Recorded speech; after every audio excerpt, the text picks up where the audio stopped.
ចេញលក់ថ្ងៃដំបូងគឺចាប់ពីនំ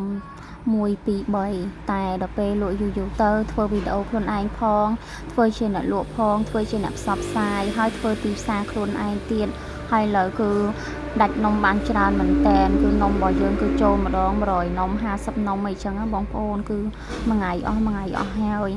គឺបានមកពីបងប្អូនទាំងអស់គ្នាដែលតែងតែជួយគាំទ្រចូលទិញ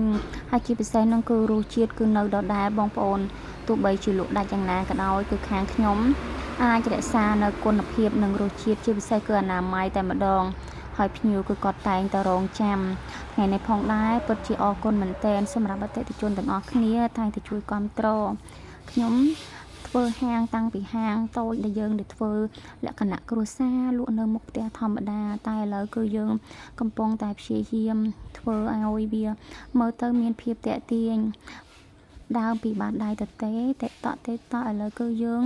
ចាប់ផ្ដើមពង្រឹងម្ដងបន្តិចចាបងប្អូនទាំងអស់គ្នាដូចបងប្អូនបានឃើញអញ្ចឹង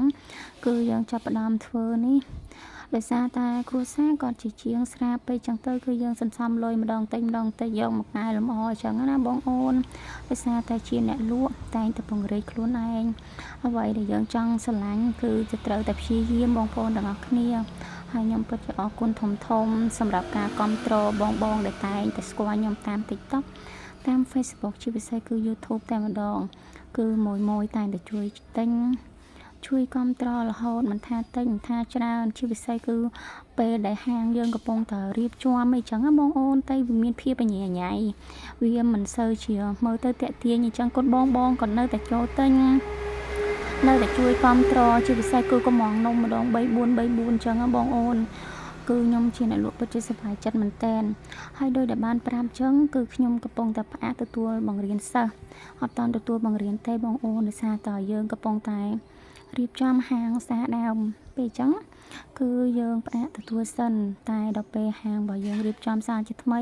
ខ្ញុំនឹងមានការប្រម៉ូសិនពិសេសទាំងអស់គ្នាបងដែលចង់ចូលរៀនអាចចូលរៀនវគ្គខ្លីនេះបានគឺយើងចំណាយដើមទុនបន្តិចតែយើងអាចរកស៊ីពេញមួយជីវិតតែម្ដងបងប្អូនទោះយើងលក់នៅមុខផ្ទះឬមួយក៏យើងលក់នៅមុខផ្សារអីក៏ដោយគឺធានាថាដាច់ហើយរសជាតិគឺអែមតែម្ដងបងប្អូនគឺរសជាតិធានាថាឆ្ងាញ់ដូចខ្ញុំអញ្ចឹងផ្ដើមពីភ្ញៀវ1 2 3រហូតដល់មានម៉ួយគឺឲ្យតែគេភ្ញៀវគាត់ចូលទិញម្ដងជាលើកទី1លើកទី2ដល់លើកទី3គឺយើងអាចហៅគាត់ថាជាម៉ួយហើយគឺដោយសារតែលើកដំបូងគេអាចនឹងភ្ជួររសជាតិរបស់យើងបានតែដល់ពេលយូរទៅគឺចូលលក្ខណៈថាម៉ួយយិនសិនអីចឹងណាបងអូនជាពិសេសថ្ងៃហ្នឹងគឺម៉ួយ VIP គាត់កំងនំច្រើនមែនតើបងប្អូន